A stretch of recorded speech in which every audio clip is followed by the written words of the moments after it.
Isang paalala, ang video na ito ay ayon lamang sa aking sariling pananaliksik. Hindi ko nais na pilitin ang sino man na maniwala sa videong inyong matutunghayan. Kung hindi kayo kumbinsido sa mga impormasyon at taliwas ang inyong paniniwala sa kaalamang aking ilalahad, maaari kayong gumawa ng sarili ninyong pagsisiyasat para sa inyong kakontentuhan. Ang videong ito ay gabay lamang sa mas malalim na kaalaman at pag-intindi at hindi gawa ng isang profesional. Naniniwala ako na malaya tayong magbigay ng opinyon at suhestyon bilang malayang mamamayan ng Pilipinas. Maraming salamat po.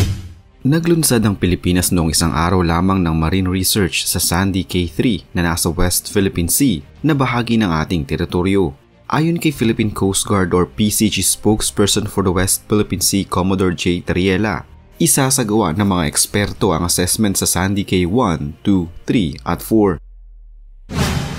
Nasa 3 research groups ang magsasagawa ng marine research na pinamumunuan ni Dr. Jonathan Anticamara ng UP Institute of Biology, kasama din ng Bureau of Fisheries and Aquatic Resources o BFAR at Department of Agriculture, National Fisheries Research and Development Institute o DA, NFRDI.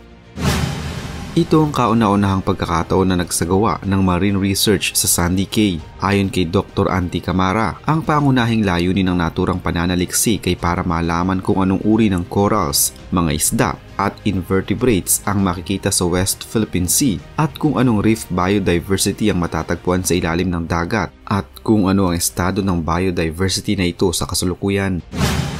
May iba't ibang bahagi din aniya ang naturang pananaliksik gaya ng environmental assessment, biochemical assessment, basic water parameters, fish visual census at iba pa. Malalaman din aniya kung mayroong unnatural matters na madidiskubre sa Sandy Cay.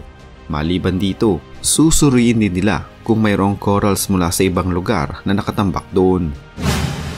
Matatanda noong Setyembre 2023 na diskubre ang wala ng buhay at durog ng mga bahura sa may Sandy K2 na ayon sa ilang eksperto ay isang karaniwang procedure na ginagawa ng China bago simulan ang reclamation activities. Samantala, sinabi din ni Tariela na nag-imbita rin sila ng marine scientists para magsagawa ng pananaliksik para malaman ang environmental impact sa Sandy Cay. Nag-deploy din ng BFAR at PCG ng 4 na barko sa lugar bilang paghahanda sa posibleng pagharang ng mga barko ng China sa research activities ng Pilipinas sa Sandy Cay. Noong nakaraang Sabado lamang, isinagawa na ang pagsusuri sa Sandy Cay 3. At habang nagsasagawa ng mga pagsusuri ang ating mga eksperto, nariyan naman ang China para bulabugin tayo at pigilan sa ating ginagawa. Tila mayroon silang itinatago sa bundok ng buhangin na iyon na ayaw nilang ipaalam sa atin. Kaya naman gumawa na naman sila ng paraan upang maunsyami ang ating misyon sa Sandy K3. Sa video na inilabas ng BFAR, makikitang umaaligid sa malapitang distansya ang People's Liberation Army Navy helicopter na may tail number 57 sa taas ng Sandy K3 at 4 at minomonitor ang aktibidad ng research team ng Pilipinas. Ayon sa BFAR, natakot ang mga marine researcher matapos na lumapit ang helicopter ng China 50 feet lamang ang layo mula sa ground sa loob ng 10 minuto. Ang crew naman ng BFAR na nagmamando sa underwater drone ay halos malunod dahil hindi ito makaalis sa tubig dulot ng malakas na hangin dala ng helicopter, ngunit naisalba ito kalaunan ng kanyang kasamahan. Nakarinig din ng research divers ng ping sounds na may 3 segundong interval habang nagdadive sa Sandy K3.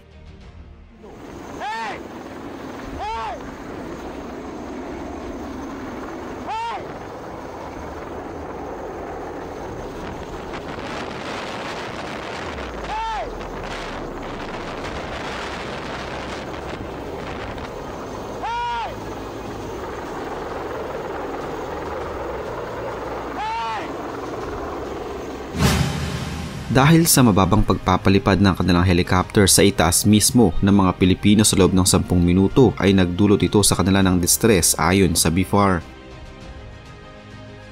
Ang mga kaganapan na ito ay kuhang-kuha sa video. Sa isang punto ay napadapa na lamang isang miyembro ng BFAR at nagtakip ng mukha upang salagin ang hangin mula sa hélice ng helicopter. Dahil din sa mga nagtalsikang mga corals ay nagtamo ng galos at hiwa ang ilan nating mga kababayan.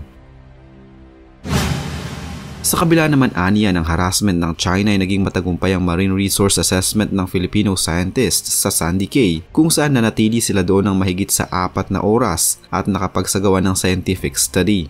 Nakumpleto ng BIFAR at mga researchers ang pagkolekta sa mga samples ng mga coral sa Sandy Cay at ang nakakagulat sa kanilang nadiskubre ay ang mga patay na corals doon mula sa ibang lugar na itinambak lamang doon na tila may nagpaplanong gumawa ng isla at expansion.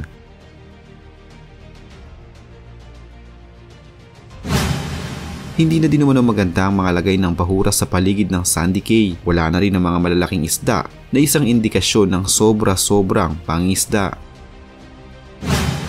Noong nakaraang taon, ito din ang nadiskubre ng Pilipinas nang bisitahin nila ang Sandy Cay 1 na kung saan nakita nila ang nakatambak ng mga patay na coral sa pulo ng buhangin. Ayon sa mga eksperto, ang paglalagay o pagtatambak ng mga patay na coral sa West Philippine Sea ay unang proseso na ginagawa ng China bago sila magtayo ng isla o di kaya magpalawak ng kanilang teritoryo. Patunay ang ebidensya na ito sa pagpaplano ng China na magkaroon muli sila ng kung anumang struktura sa bahaging iyon ng ating teritoryo. Kahit ang mga malalaking isda na noon ay saganang lugar ay tila dahan-dahan na ding nauubos. Dahil sa kanilang ginawang kapangahasan, hindi na lamang ngayon ang buhay ng mga Pilipino ang nalalapit sa panganib kundi maging ang mga hayop at lamang dagat na masaganang naninirahan noon sa ating mga teritoryo ay naaapektuhan na din at kumakaunti na. Ang coral reef sa West Philippine Sea ay nasa kulang kalahating milyong hektarya ang sukat. Ayon sa Biodiversity Management Bureau ng Department of Environment and Natural Resources, ang coral reefs mula sa West Philippine Sea ay malaki ang parte ng kabuuang reef area ng bansa. Sinasabi na ang Pilipinas ay ang third largest reef area and the most diverse coral reefs. Ang isang square meter ng coral reef ay nakakagawa ng nasa 1 hanggang 5 kilo ng white sand taon-taon. Mahalagang source of tourism ang coral reef sa West Philippine Sea dahil marami ang mga turistang pinupuntahan ito upang makita.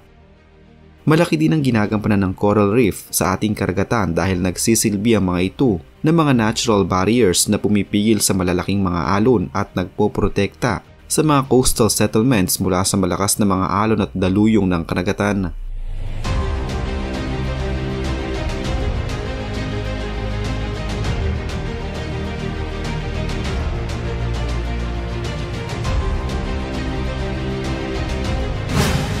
Mayaman din ang West Philippine Sea mula sa oil and natural gas reserves. Ayon sa ginawang survey ng US Geological Survey noong taong 2013, ang South China Sea ay may tinatayang 11 billion barrels of oil at 190 trillion cubic feet of natural gas.